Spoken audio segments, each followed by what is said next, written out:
You're listening to The Corbett Report. CorbettReport.com. Welcome, ladies and gentlemen, welcome to another edition of The Corbett Report.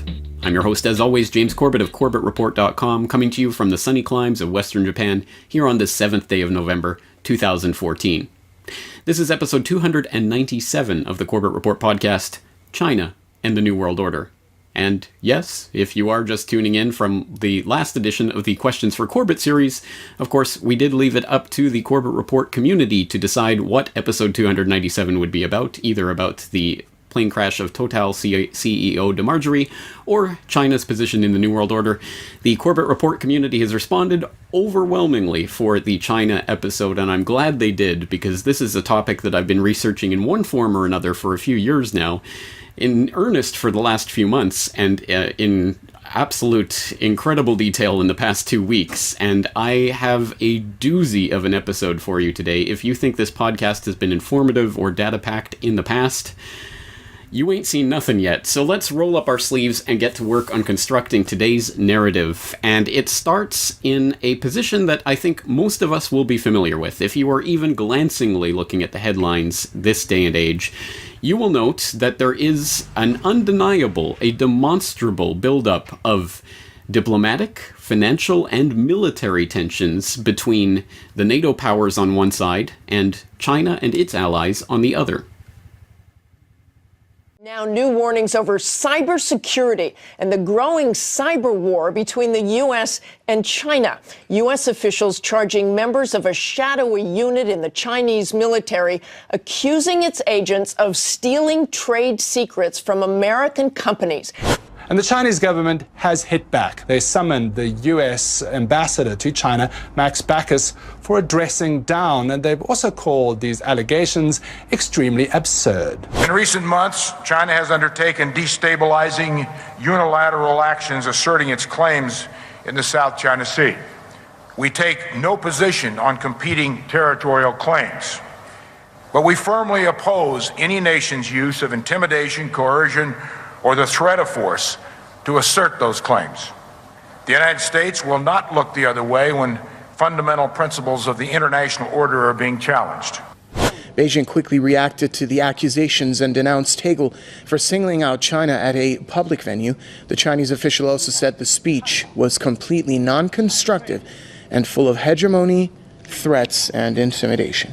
The Treasury is once again criticizing China for failing to let its currency appreciate against the dollar and for the rapid buildup in China's foreign exchange reserves, saying in this report, quote, both the rigidity of the renminbi, another name for the yuan, of course, and the reacceleration of reserve accumulation are serious concerns which should be corrected to help ensure a stronger, more balanced global economy. Tomorrow, there will be a formal announcement that Australian dollars can be directly traded into renminbi, into the Chinese currency RMB here in China, the third currency in the world to do so after the US dollar and the Japanese yen.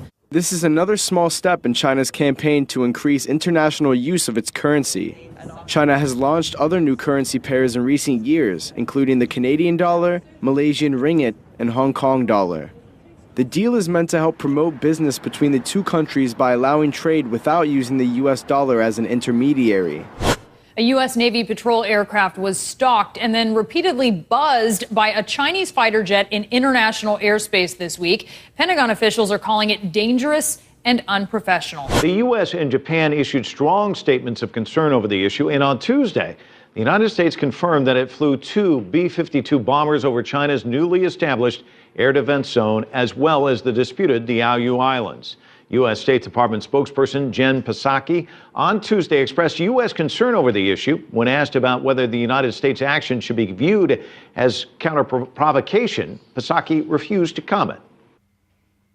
This phenomena, as I say, is fairly self-evident, even if you are only looking at the headlines of today's news. But if you are only looking at the headlines, then you might have missed a very different set of data, indicating a very different and perhaps directly contradictory narrative, one that paints China and its supposed foes in the West not as allies pitted against each other, but as partners, however uneasily, in some sort of alliance that will set the tone for the 21st century. Evelyn de Rothschild joins us now to talk about investing in China and his latest venture, Weather Central, here as well. So, Evelyn, thank you very much indeed for joining us. I just want to get your views on how things have evolved. Has it become a more open society? Has it become an easier place to do business? Oh, I think it is, no doubt. I think it's a remarkable country. When you think of what has happened in the last 10 years, let alone 20 years, is an achievement beyond recognition. I'm Richard Rockefeller. I'm chair of the board of the Rockefeller Brothers Fund.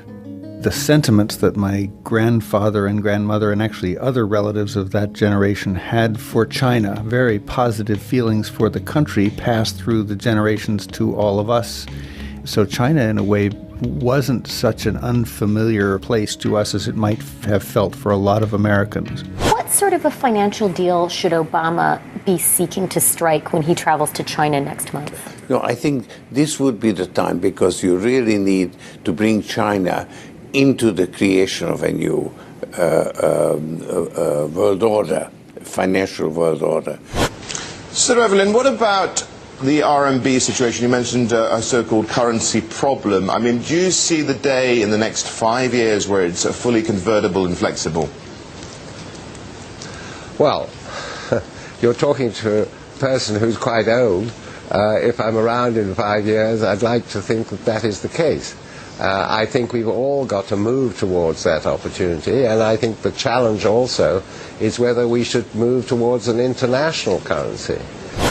But they really are issues of the construction of a new world order. That's what this is about. And that's the sort of dialogue the Chinese are generally good at. And so a partnership between us is essential. A conflict between us is going to exhaust us both in tactical exercises that cannot be conclusive. And the New World Order could satisfy both. It has to satisfy both, because otherwise it will lead to tensions that will exhaust us both. One has to give credit to President Nixon's and Henry Kissinger's initiative. They broke the ice. They did. But they confronted a residue of suspicion, and that suspicion was mutual, and grievances, and they were also mutual, that it really took time for the relationship to sort of become more normal, more predictable, and eventually what we accomplished was that it became, in fact, open and full, comprehensive, and in fact initiated a kind of secret collaboration, or even perhaps you could call it an alliance. And so we have on one hand the fiery and bellicose rhetoric of the would-be belligerents of the Cold War of the 21st century, and on the other hand the conciliatory or even cooperative pronouncements of the usual gaggle of super gophers, the superclass identified by Henry Kissinger protege David Rothkopf in his recent book of the same name that identified about 6,000 global actors able to implement transnational policy agendas thanks to their political and financial influence. Are these two positions, which seem to go head-on and seem to be completely irreconcilable, in fact resolvable if we look at this not as a two-dimensional surface-level conflict taking place between nation-states or groupings of nation-states on the geopolitical chessboard, but in fact a three-dimensional problem that involves hierarchies of control vying in different levels of this game for different squares, not just squares of a chessboard, but a 3D chessboard, if we can extend the metaphor? Well, in fact, that is exactly the position I would take, and as strange as that might seem, as difficult as it might be to wrap our heads around that type of conflict, which is happening at one level, which is actually cooperation at another level, it should be noted that this is not the first time in history that we've noticed this type of phenomenon. And in fact, even within the past century, we noticed very, very similar, analogous, one would almost say template or prototypical examples of this very phenomenon, as identified by a researcher who I have name-checked a number of times on this podcast in the past, so I certainly hope my regular listeners will be familiar with his work already.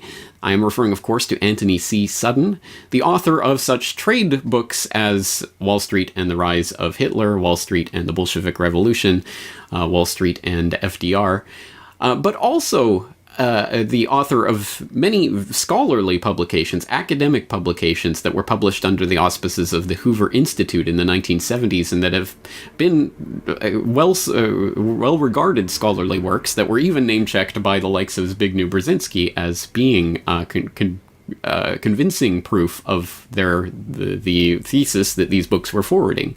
And that thesis revolved around the idea that in the case of, for example, the Bolshevik Revolution or the rise of the Nazis, that it was the Western powers, specifically the financial center of Wall Street and the Wall Street bankers, who were helping to fund their supposed arch enemies, the socialists of various stripes, whether that be the Bolsheviks or the National Socialists in Germany, for their own agenda purposes. Dr. Sutton, you wrote 3 series of books while you were a research fellow at the Hoover Institute. Can you give me basically the background of the content of these series?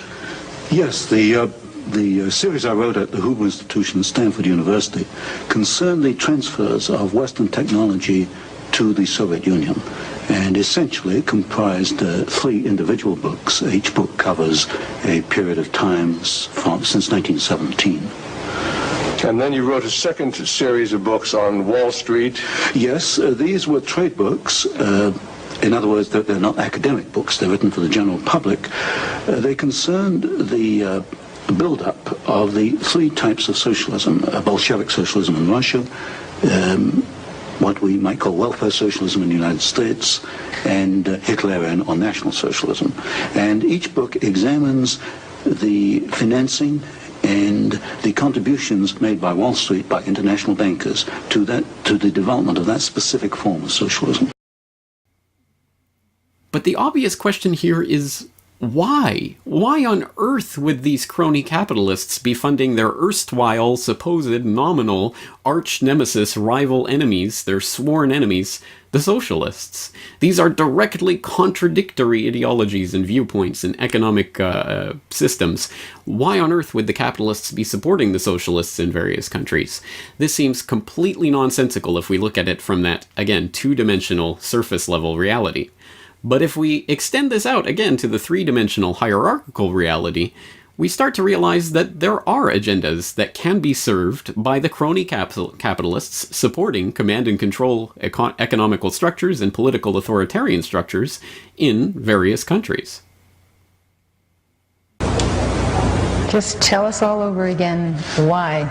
Why? Just tell it again. You won't find this in the textbooks. Why is to bring about, I suspect, a plan to control world society in which you and I won't find the freedoms to believe and think and do as we believe.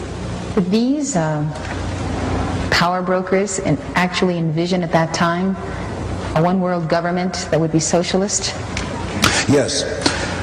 The second statement I made was that they did not want the Soviet Union to develop into another free enterprise society, and that this would offset it. Aiding the revolution would offset this event. That was made as a statement in 1919.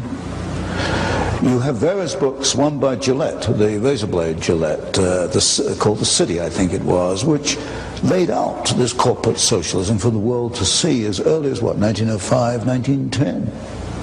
So around the turn of the century, you begin to see actually written statements by these internationalist businessmen of the kind of socialist empire they wanted to bring about. It's there, but these books, of course, are not included in your courses in political science and history at the regular universities. And so we're beginning to develop a thesis that I like to think of as a revision or updating or extending of the thesis of Anthony Sutton into the 21st century US versus China paradigm, which, again, looks, I think, very similar in some ways to the US versus Russia, the US versus Nazi Germany paradigm of the 20th century. And I say it's a revision, an updating, and extending of that thesis, because I would posit that the the form of the thesis that this takes when we apply it towards the supposed battle between the American capitalists and the Chinese communists is, in fact, the agenda to forward the development of a system of one world governmental control that involves the merger of capitalist and socialist systems into a system that basically contains the worst of both worlds. We have the Chinese version of red capitalism, which represents both the command and control, top-down political authoritarianism and the bankster-controlled economic crony capitalism that is the model for the New World Order. But do we have any evidence for this thesis? This, of course, is the meat and potatoes of what we're talking about today, because for anyone who has not done any research into Anthony Sutton's works or read any of his books, I would like to assure you that these interview clips that we've been looking at, it's hitherto, or that you may have seen or heard online before, are really just the summation of the years and years of extensive study that Sutton did into the State Department archives and the personal correspondence of various people involved, the poring over of receipts and economic data from various corporations, and all of that hard legwork that Sutton did for years and years developed into academic scholarly books that eventually became trade books, and we are now looking at the interviews that he did trying to summarize all of that research. The actual data in that research was pretty phenomenal and phenomenally and convincingly put together by Sutton over a very long period of time. So no matter what this thesis sounds like or whether it makes sense or it doesn't make sense is irrelevant. It really is the data that we have to look at. So let's start putting some of those pieces on this chessboard and see if it makes sense as the new great game. So let's start with the idea. For example, when Sutton was talking about the rise of the Bolsheviks, the rise of the Nazis, he was talking about the various ways in which these movements were funded and supported and aided and basically built into the position that they could become the dominant forces in those societies. And do we have a parallel with the communist Chinese, obviously taking over the country in 1949 and being bitterly opposed by the Kuomintang of Chiang Kai-shek, who, of course, then retreated to Taiwan, and the battle lines were then drawn, with China, of course, claiming Taiwan as part of its natural one China territory, and of course Taiwan declaring itself to be an independent republic. And so things stand, and that's of course the very uneasy position that we remain in today, and the idea being that if China ever went and tried to militarily take Taiwan, then World War III is on, or something along those lines. So from the perspective of that narrative, the U.S. was obviously supporters of Chiang Kai-shek and the Kuomintang. It was quite obvious that this was the case. At least that's the surface level reality. Is there convincing or interesting or definitive or persuasive or whatever kind of evidence to point to the contrary, that in fact the U.S. or not necessarily the government, but influential people in this super gopher, superclass category were actually helping to support Mao and the communists? And there is actually some tantalizing clues along that path. I don't think I've found anything that I would call definitive. I've heard claims, for example, of CIA, of station chiefs having claimed that the CIA was covertly supporting Mao. I haven't actually seen any of those claims, though. I've heard them talked about, but I haven't actually tracked down the claims themselves. If anyone can help me with that, that would be much appreciated. But we'll talk more about how you can help out with this overall investigation into China and the New World Order at the end of this episode. But let's take a look at just some of the crumbs on this cookie trail that I did find in the research for this podcast episode. And we'll start with an edition of the Yale Daily News, specifically number 96 from February 29th, 1972, that is available for reading online on the Yale Library, digital library. And it contains a front page story, a very interesting one, called Yale Group Spurs Mao's Emergence. And it states William F. Buckley was not the only Yale figure connected with the presidential trip to China, of course referring to the then recent trip to China of President Nixon. Without Yale's support, Mao Zedong may have never risen from obscurity to command China. Jonathan Spence, professor of Chinese history, was the first to discover Mao Zedong's connection with Yale. The professor noted, in 1919, Mao, age 26, was in Changsha, having finished his middle school education. He visited Peking, and while there, received his serious introduction to communist theory in Li Tachao's Marxist study group. Now, if he was to develop a reputation in socialist circles, he had to find a forum to propagate his views. At this crucial point, the Student Union of Yale and China invited Mao to take over the editorship of their journal. Mao accepted the position and changed the format of the student magazine. It would now deal with social criticism and current problems and focus on thought reorientation.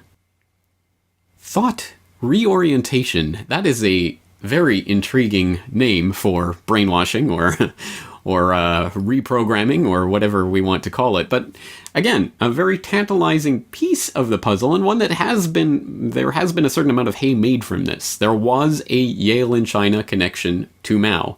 And Yale, of course, the home of Skull and Bones. So there is the specter of Skull and Bones over this relationship.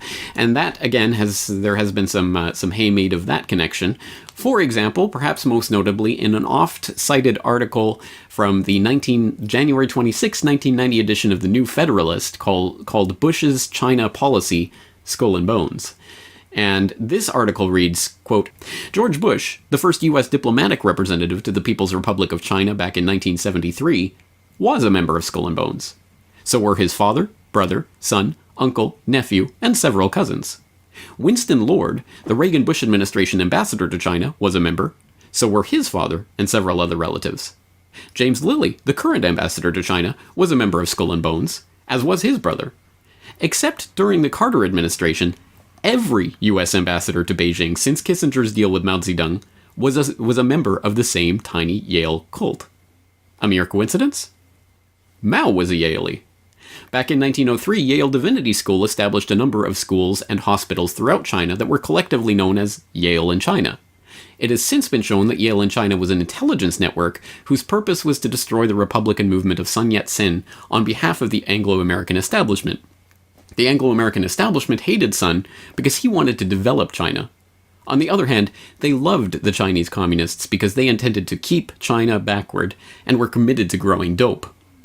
One of Yale and China's most important students was Mao Zedong.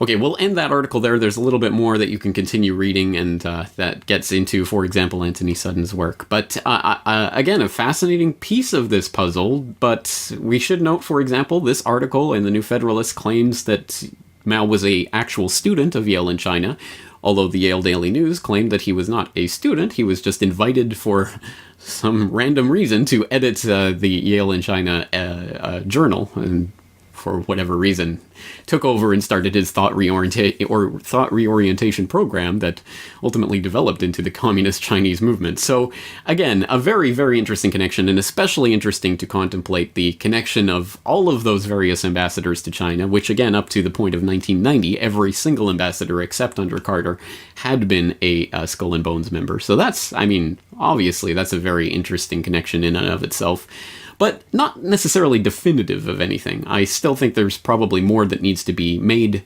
in a concrete sense in that connection, but obviously a lot to ponder there. And of course, that does go back to the founding of Skull and Bones, and the earliest part of it, which of course was the money from the opium trade that the Russell Trust was the holder of, and of course that family going on to be one of the founders of Skull and Bones. So again, a lot of interesting history there, but as I say, nothing that definitively shows how Yale and Skull and Bones created the Communist Chinese, but there is enough of a connection that I think more research needs to be done in that vein.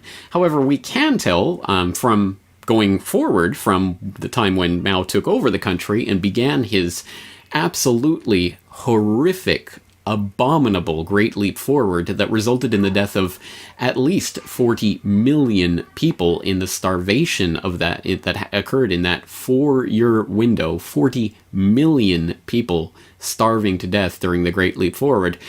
It is really interesting and, well, I suppose disgusting to note the cover that he received from some very important Western politicians, perhaps unsurprisingly, with one of the most notable examples being French President François Mitterrand, who, of course, covered for Mao during one of his visits to China.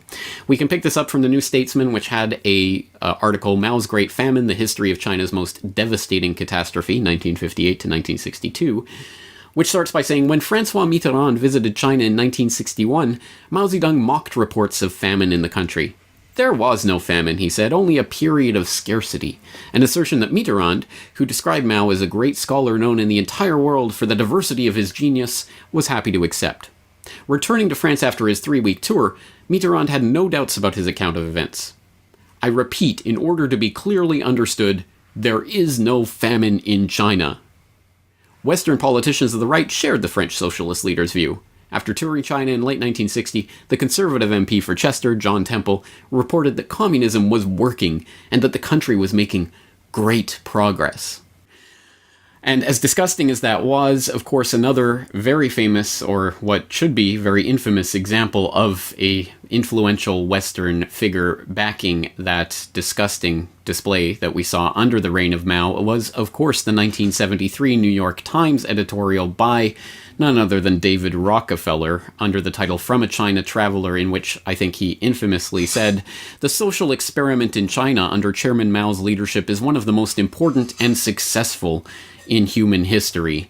Again, comparing that type of rhetoric to the actual actions of Mao and what was accomplished under his leadership is, well, quite the disparity. And one might ask why that would take place. But I would like to draw people's attention to a different part of that editorial, one that is much less cited, in which Rockefeller writes, "The Chinese, for their part, are faced with altering a primarily inward focus that they have pursued for a quarter century under their current leadership. We, for our part, are faced with the realization that we have largely ignored a country with 1/4 of the world's population. When one considers the profound differences in our cultural heritages and our social and economic systems, this is certain to be a long task, with much accommodation necessary on both sides."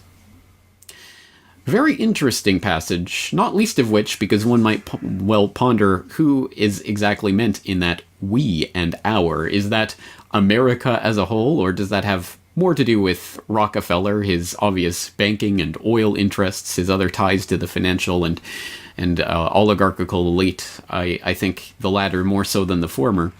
But regardless, I think that this is actually in a couched sense, a reformulation of our thesis, that ultimately the plan, the long-term game plan, has been, at least since the time of the 1970s and the opening up of China, the very idea of merging China's inward focus and its top-down control with the ideas that the West was seeking to import in terms of economic, social, historical systems. Very interesting. So, how was this actually accomplished? Again, it's one thing to talk about it in generals. How about in specifics? Well, of course, we're talking about David Rockefeller and his 1973 speech or op-ed in favor of the great socialist revolution of Mao. But it's interesting to note that the 1972 trip of Nixon to China begat the famous Vulcan phrase, for Star Trek VI fans in the crowd, "Only Nixon could go to China." But actually, the phrase shouldn't be "only Nixon could go to China," because Nixon was preceded in his 1972 visit to China in 1971 in a series of secret meetings that were eventually revealed of Henry Kissinger to Beijing. It was Kissinger, of course, who paved the way for Nixon to normalize relations with China. And who is Kissinger, and who does he work for?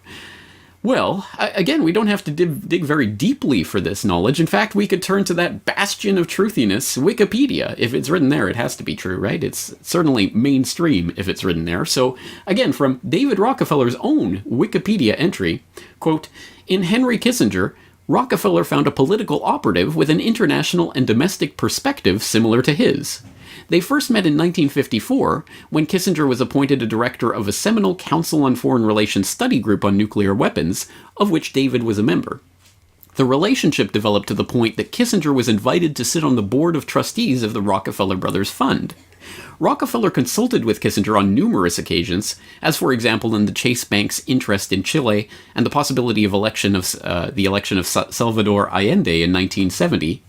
interestingly, and fully supported his Opening of China initiative in 1971 as it afforded banking opportunities for the Chase Bank. Oh yes, in this formulation, it was Rockefeller supporting Kissinger's initiative to open up China, rather than the other way around.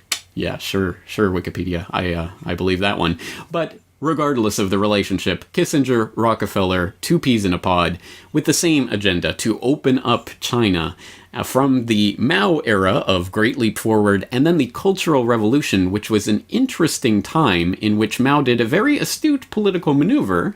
Let's not say that he was a stupid man. He was a disgusting, horrible, cruel, perverse person, probably the greatest mass murderer in the history of the world, but he was not necessarily a stupid man, and one does not retain control over a country for that long in those types of revolutionary situations without some politically astute moves. And the Cultural Revolution, in some ways, although this needs a large degree of fleshing out, but can be seen as a type of counter-revolution instituted by Mao against the counter-revolutionary tendencies that were taking place within his own party. Again, it was an interesting maneuver to get the people against the Chinese Communist Party, which was turning against Mao so that he could retain his power. An interesting setup, but at any rate, the Cultural Revolution was what occurred after the Great Leap, the utter, disgusting, horrific failure of the Great Leap Forward, which managed to maintain Mao's control over the country. And then, after that point, at the point where the handover took place and Mao was out of power, we started to see a new generation of Chinese leadership taking over. And this is where the story gets extremely interesting and connects again with these same figures of Chase Manhattan, of Rockefeller, Kissinger. All of these figures come together at a very interesting point, and we'll take this from a 1986 work by Michel Chossudovsky, Towards Capitalist Restoration, where he writes, quote, "The 1979 visit of Deng Xiaoping to the US was followed in June 1980 by the equally significant encounter in Wall Street of Rong Yiring, chairman of CITIC, and David Rockefeller. The meeting, held in the penthouse of the Chase Manhattan Bank complex, was attended by senior executives of close to 300 major U.S. corporations.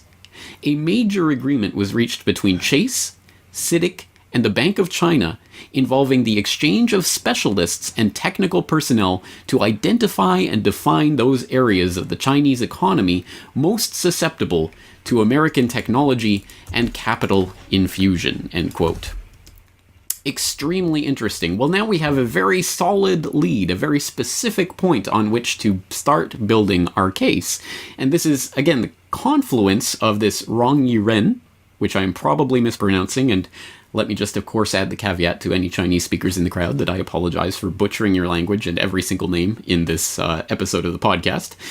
Rong Yiren, the chairman of CITIC, which is obviously something that deserves more scrutiny, with David Rockefeller, the Chase Manhattan Bank, 300 major U.S. corporations meeting and engaging in a large agreement on technical and specialist exchange of information and personnel to identify and define those areas of the Chinese economy most susceptible to American technology and capital infusion. So who is Rong Yiren? What was CITIC? Where did this come from? How does this relate to the presidency of Deng Xiaoping?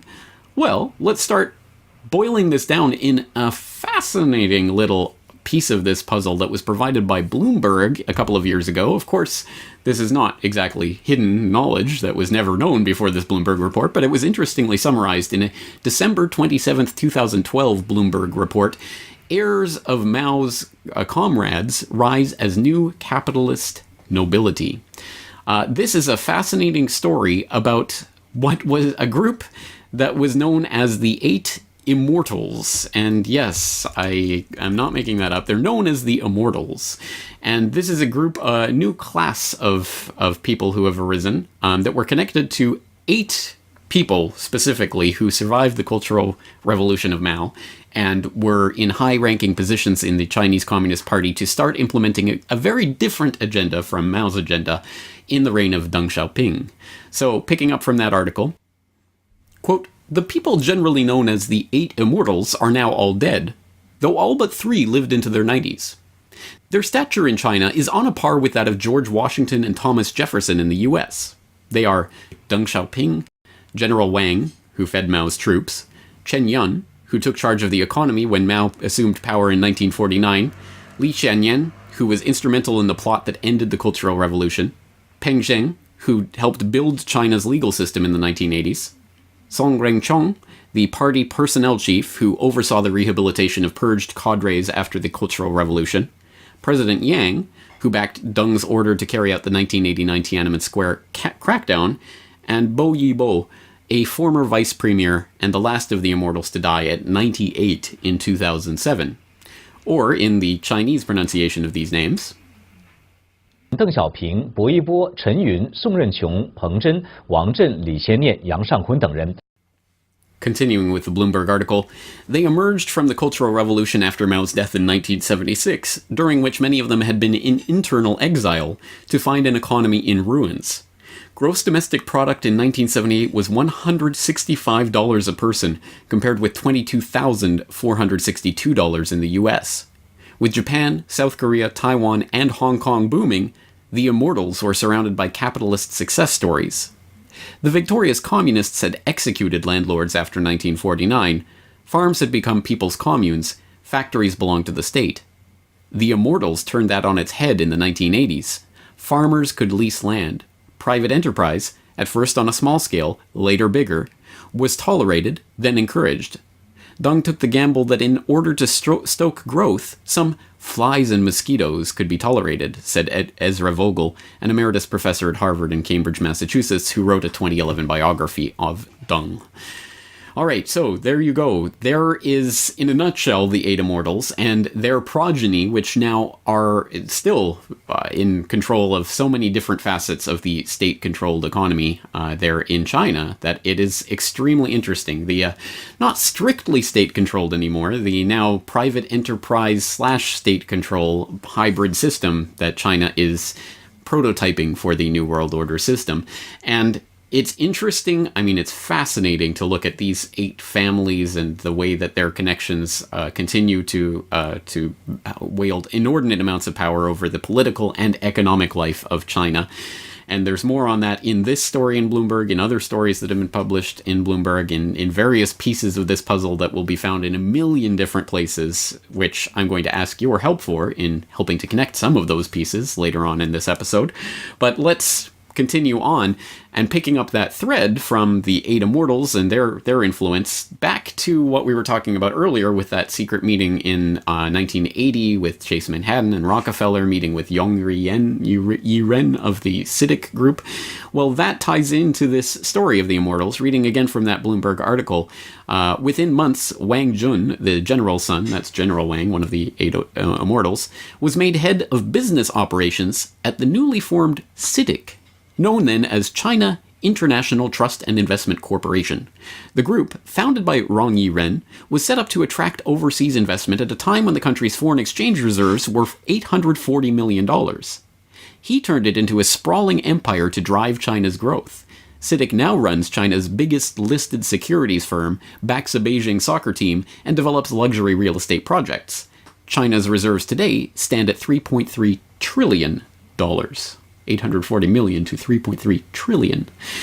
So that gives you a sense of what CITIC is and how it relates to the current Chinese hierarchy. But let's focus even more closely in on that Rong Yi-ren character who in June 1980 was meeting with Rockefeller at the top of Chase Manhattan Complex in Manhattan. We can find this from an obituary to Rong Yi-ren that was run in the time of his death. So this obituary, entitled "The Death of China's Red Capitalist and the 1949 Revolution," reads, in part, quote, "In CITIC's first year of operations, Rong met with 4,000 foreign businessmen. He also enlisted Henry Kissinger, the former U.S. Secretary of State who established diplomatic relations with Beijing in 1971 as one of the company's main international advisors. Rong facilitated investment by building infrastructure in the free trade zones and helping foreign firms set up operations. Philip Wang, a Hong Kong delegate to China's National People's Congress, told the China Daily on October 28th, if not for his, Rong's, ability and vision in setting up CITIC, the pace of economic development in China would not have been so fast. By 1992, Rong-CITIC had become a business empire involved in shipping, power generation, and construction. Today, CITIC has 200 enterprises around the world and total assets of $6.3 billion US dollars. Again, that was 2005. As CITIC developed, so did Rong's private businesses. In 1979, he sent his son, Larry Rong, to Hong Kong to manage his investments there.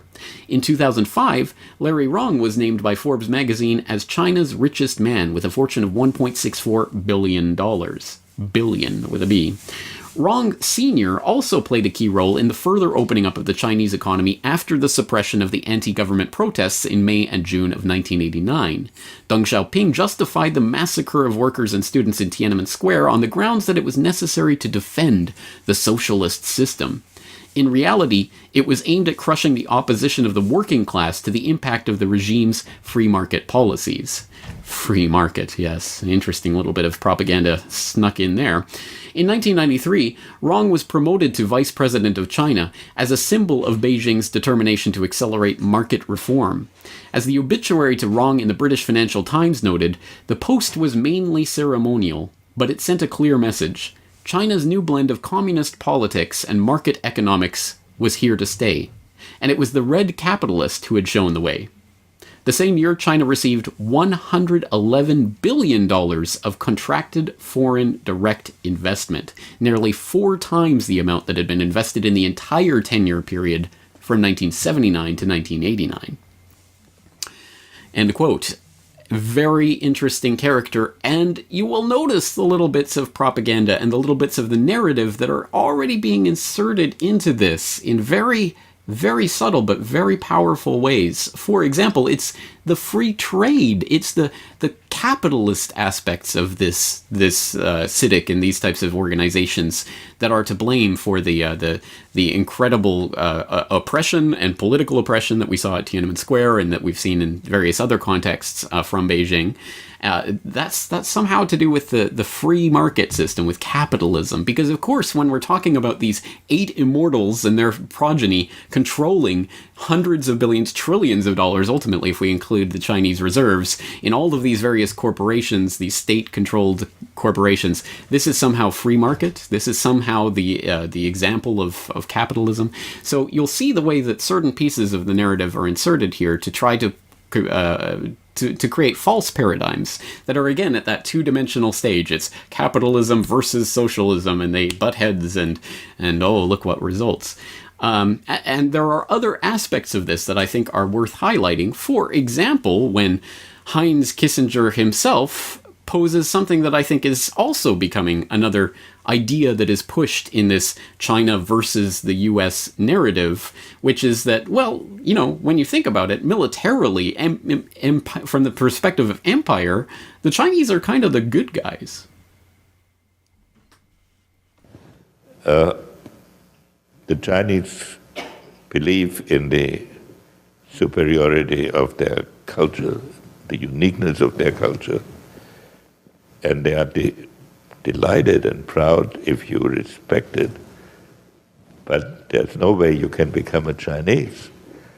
It is not if you are not part of the Chinese culture and born into the Chinese culture, you cannot become one. So it's hard to imagine Chinese armies intervening somewhere to make Chinese culture or Chinese governing principles. That is not a Chinese way of thinking. The Chinese way of thinking is that the majesty of the Chinese conduct and the achievements of Chinese society will inspire respect, which leads to a cooperative action. But it's not one that they have historically attempted to bring about by military force. They'll use military force if they feel themselves threatened, and ruthlessly. But it's hard for me to visualize a Chinese military strategy designed to back up a Chinese world government, even in the name of universal peace. And so here's the narrative that becomes kind of the counter-narrative to the mainstream narrative, which is propagated in the West, which of course is that the US and NATO are the good guys in this Cold War scenario. Well, of course there has to be a counter-narrative, an alternative narrative, that is subtly injected into the conversation by people like Kissinger, who have been intimately involved with the creation of this red capitalist system since its inception, as we've already detailed in various ways, in which we will continue to detail. But he gets to insert certain things that become part of the counter-narrative as well, like, oh, well, China, they don't go out and militarily invade other countries. They're the good side of the New World Order. And so I think that's another thing that we and the alternative media really have to be careful about, is what counter-narratives are we propagating, and are they truly counter to the system that is being established? Are they truly counter to the mega-billionaire financial elite interests that are puppeteering this butting of heads of the capitalist and socialist system? Well, let's continue. What specifically resulted from these increasing ties through organizations like CITIC, which very attentive listeners of this podcast will remember from our examination of the Power Corporation and the Desmarais family in Canada, which managed to get an interest in and ultimately sat on the board of CITIC Pacific, which was a Hong Kong subsidiary of CITIC, which is the same CITIC which was Rong Yi-ren working with Rockefeller and everyone at Chase Manhattan and the 300 U.S. corporations to establish this U.S.-China tie. So again, the layers are so deep. There are so many different facets to this story, but they interlock and they are fascinating when you start going down this rabbit hole. But let's take a look at some more specific examples of what actually eventuated from this. And in order to do that, we can look, for example, at even what is bragged about openly by the Beijing government itself. Literally the government of Beijing, specifically, which has a post on their website, ebeijing.gov.cn, Fortune 500 investment in Beijing CBD. Drivers of foreign investment in China and the new R&D models. As can be... Oh, sorry. I'm reading from the wrong document. Well, I have so many documents that I can't keep track of them all, and that should be a little reminder, and I should take a moment to once again state, of course, the show notes for this episode are available at corbettreport.com. Copious show notes with links to all of the documents that we're talking about, so that you can start to piece some of the pieces of this very interesting puzzle together for yourself. But let's turn to, again, this Fortune 500 important engine driving Beijing CBD economic development on the Beijing government website, which notes that there has been an exceptional increase in Fortune 500 investment in China over the past decades. And then in the 1990s, we have the Fortune 500 enterprises setting up investment companies in Beijing, and it goes through the history of that. And then after 2000, they set up regional headquarters in Beijing. So you're getting the idea. We have the gradual buildup of the financial, the economic, the productive, even the investment capacity of foreign Fortune 500, which we should read as the corporate member roster of the Council on Foreign Relations, for example. That's all interlocking. Is growing steadily throughout the 1970s, the opening up, the 1980s, the 1990s, and then the 2000 to present region. So we, of course, are looking at China generally from 2000 on with its remarkable 10-15% GDP growth rate, just its blistering pace of economic growth over the past decade, and as if that sprang out of nowhere and was not the concerted and deliberate product of a very regimented agenda that has been at work for decades now and that has been rigorously planned out from behind the scenes, but by the crony capitalists and the immortals in China and their progeny. So again, there's an interesting little graph that shows some of the examples. For example, just charting the progress of various Fortune 500 enterprises. At the beginning of the opening up in the 1970s, HP and Matsushita set up offices in 1979 in the neighborhood of the Beijing embassy. HP China Limited was established in Beijing in 1985, and Beijing Matsushita Color CRT Company Limited was established in 87. HP China Investment Company was established in 1995, and Matsushita China Limited in 1994. HP bought HP Building in Beijing CBD in 1998 and moved several branches to the building. In 2002, Matsushita Limited was transferred to a regional headquarters. So again, we get the sense there is this build-up, and there's just a couple of examples of some of the companies that are involved in this, but there are many, many, many more, as detailed in an article that I wrote earlier this year and that's available on CorbettReport.com. Of course, again, the link in the show notes to an article I wrote called The Great Decoupling, How the West is Engineering Its Own Downfall. Again, more about this idea of this sort of phony Cold War and how it's being used for political purposes to engineer a new world order, a one world system, which notes, quote, the Chinese industrial juggernaut did not just spring up overnight. The infrastructure for China's economic marvel of the last decade was laid in the decade before. In the 7 years from 1994 to 2001 alone, direct investment of US-based multinational corporations in China quadrupled from $2.6 billion to $10.5 billion. In the same period, China rose from the 30th largest target of US R&D investment to the 11th, on the back of a doubling of US affiliates in the country. The list of companies that started major R&D activities or facilities in China in the 1990s reads like a who's who of the CFR-nested Fortune 500 set.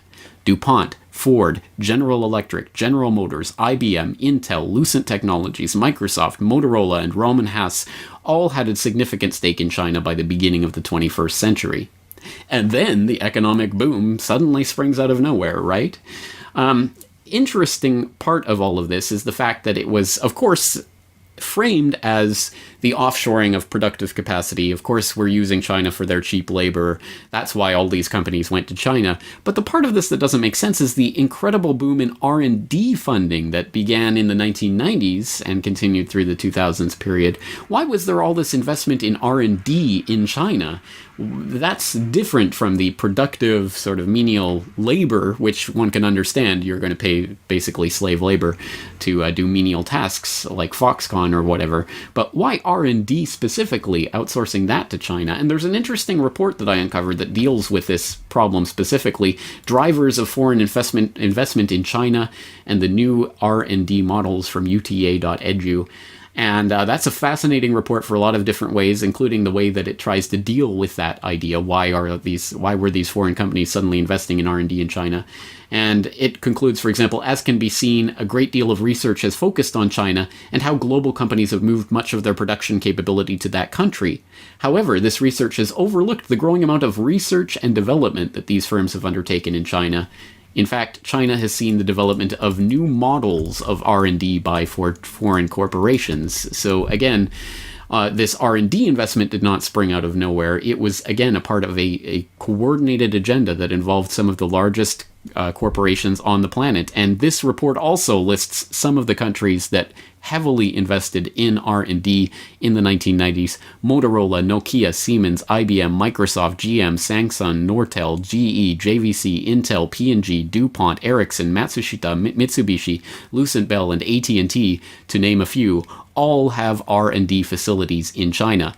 Microsoft, for instance, invested $130 million to establish its research institute and Microsoft Asian Technology Center in China. Motorola established 18 R&D centers in China by the end of 2000. This included an initial $300 million investment and 1,060 research personnel, etc., etc. Again, this economic marvel of China over the past decade did not spring out of nowhere. It is the end result of what has been happening for decades as part of agreements that were reached decades before that. So we have to understand this deeper level of what's going on to understand what's happening at the surface level. And that, I think, gives further bolstering to our argument that what's happening is not the 2D surface reality of nation-states pitted against each other, but the 3D hierarchical reality of the super gophers at the top puppeteering a system whereby they can play nation-states against each other to create a global governmental system that will ultimately be this merger of capitalism and socialism, this red capitalism, whatever they want to call it. And of course, they will not call it red capitalism. It will not be called anything like that. But we are seeing the merger of these systems in various ways. But again, there's so much to be said here.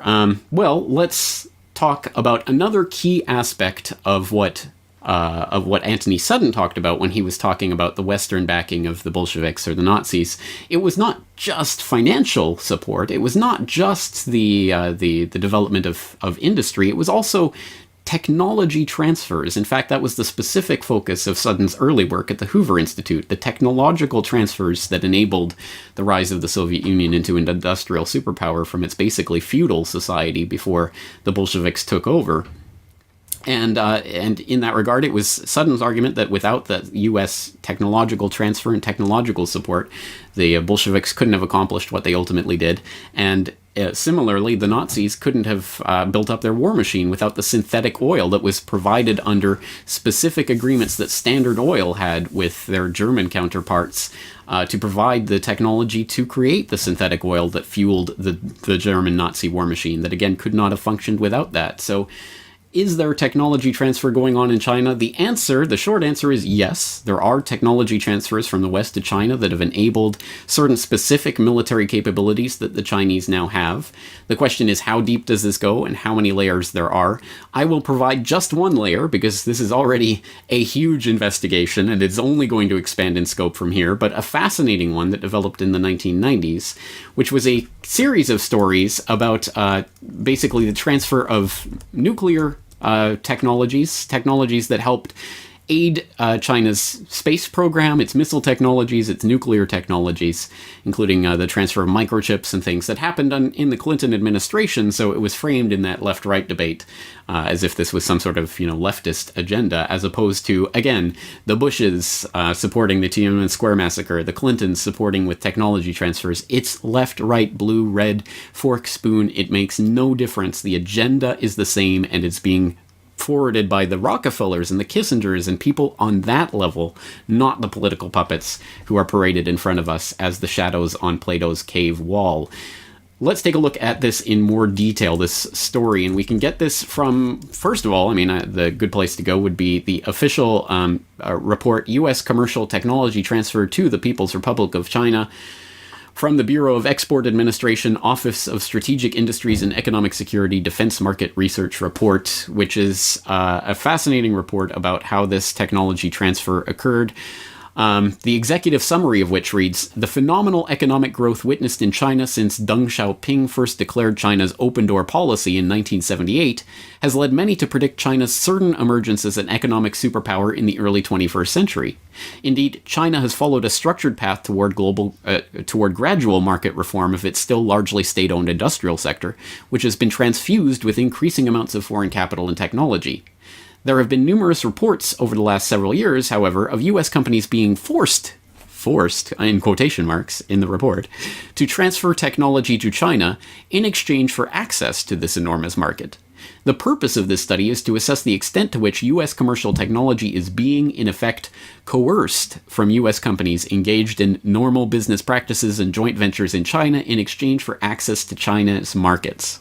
The cumulative effect these transfers may have on China's efforts to modernize its economy as well as its industrial and military base is also examined. Finally, this study addresses the impact of U.S. technology transfers to China on the issues of long-term U.S. global competitiveness and broad economic and national security interests. And at the end of this report, it notes, although it is not possible to make a clear determination of the U.S. national security implications of commercial U.S. technology transfers to China, the continuation of the trends identified in this study could pose long-term challenges to U.S. national security interests. The study does not identify any specific Chinese military advances made as a result of U.S. commercial technology transfers, but does suggest that continued pressures on foreign high-tech firms to transfer advanced commercial technologies, if successful, could indirectly benefit China's efforts to modernize its military. This report was written in 1999.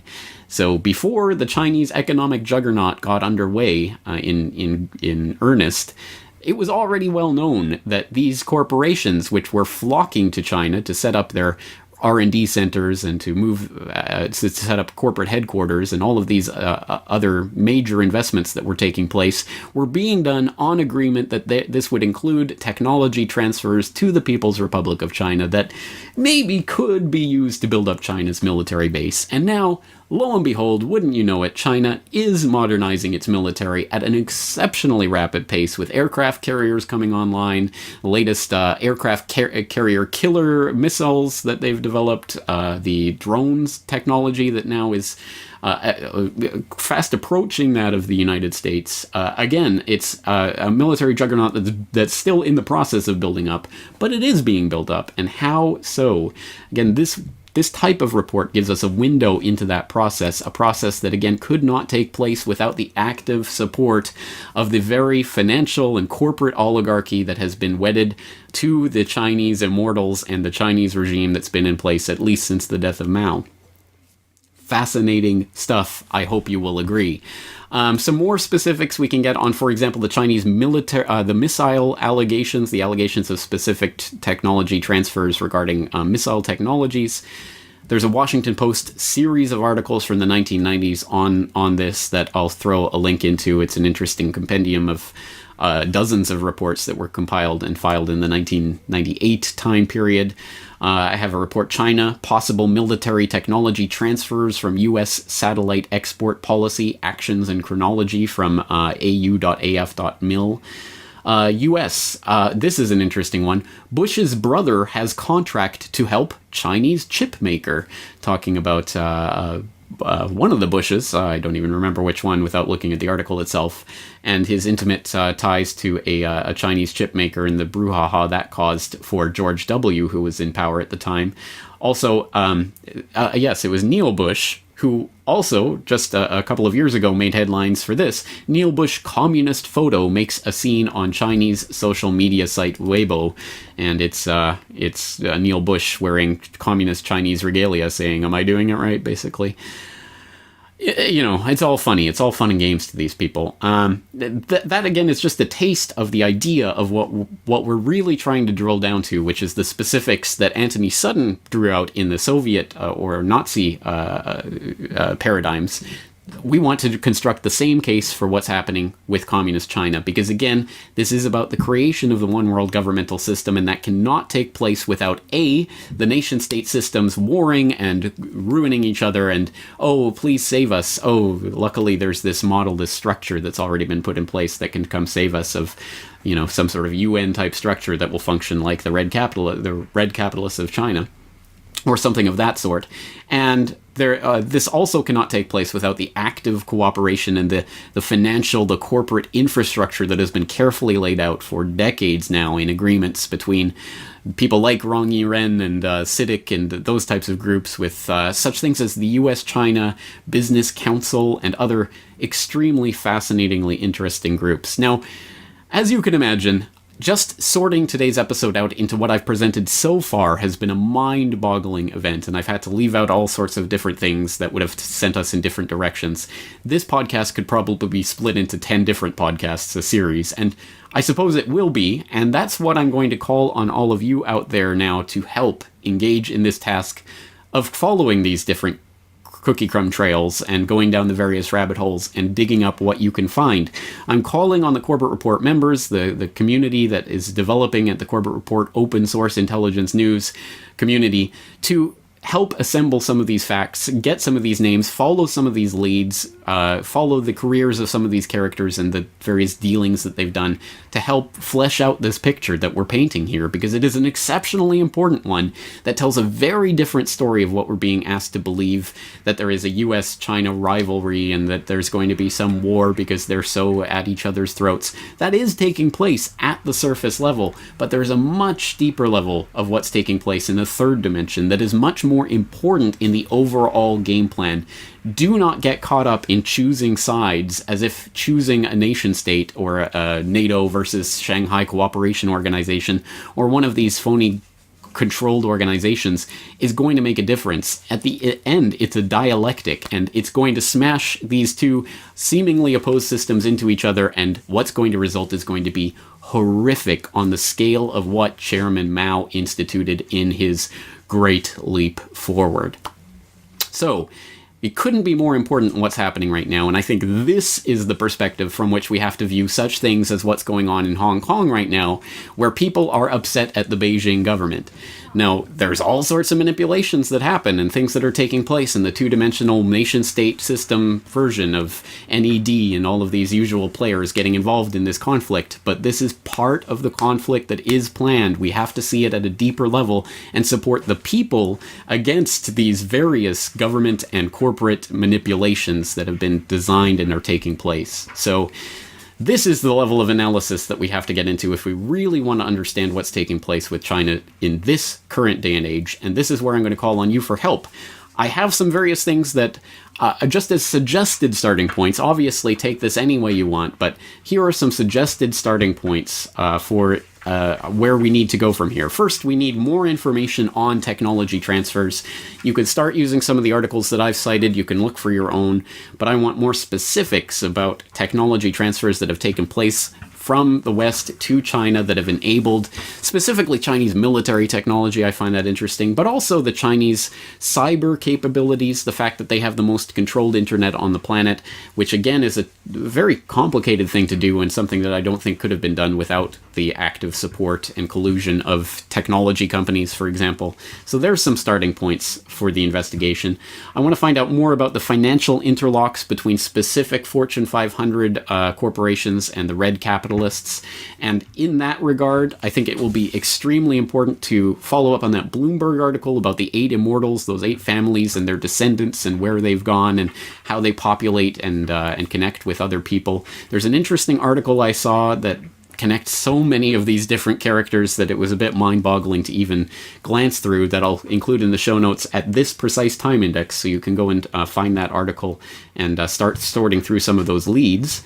I want to look at specific organizations, like not only the WTO and IMF and other organizations that China is a part of that are clearly part of this global governmental order, but some others that are less scrutinized, but I think no less important, like the U.S.-China Business Council, which changed its name to the National Council for U.S.-China Trade. It still exists today. It was set up 40 years ago. In my preliminary research for this podcast, I could find barely any information about the historical founding of this group and who was actually its board members and when it was founded and who specifically founded it and in what way and all anything to do with the history of this group. I know that Rockefeller has been an advisor to this group. I know Kissinger has been lauded and given awards by this group. But specifically, there have been allegations that I've read that this group was founded by the likes of Rockefeller and Kissinger. If there is more information on that, more solid leads that we can take this to, that would be great. How about thinking about this in terms of global monetary order, which is going to come out of this merging of the systems? And in that regard, we can look at the interlock between the Bank for International Settlements, the central bank of central banks, identified by Carol Quickly as the absolute apex of the financial pyramid, and the PBOC, the People's Bank of China. And I'll throw in some links to some various articles that I think are interesting with regards to the, for example, some sort of symposium that took place recently, the People's Bank of China BIS Research Conference, that I think will be interesting, as well as some comments that have been made in recent years by various PBOC officials about how basically what is needed is to add the yuan to the IMF currency basket for the special drawing rights, the SDR, which many people speculate is the instrument that is going to take over as the US dollar as the world reserve currency. Some interesting leads. Again, I'll throw those links in the show notes so you can follow through with that. A fascinating looking debate that I haven't had the chance to watch yet. Again, I would love to have the time to have watched this, but we got to put this podcast up at some point. So it was a monk debate, which takes place in Canada. It's always an interesting debate from a propaganda perspective. You have to look through the propaganda, but it's interesting. And this debate was, will the 21st century belong to China? On the pro side, Niall Ferguson and David Daoqui Lee.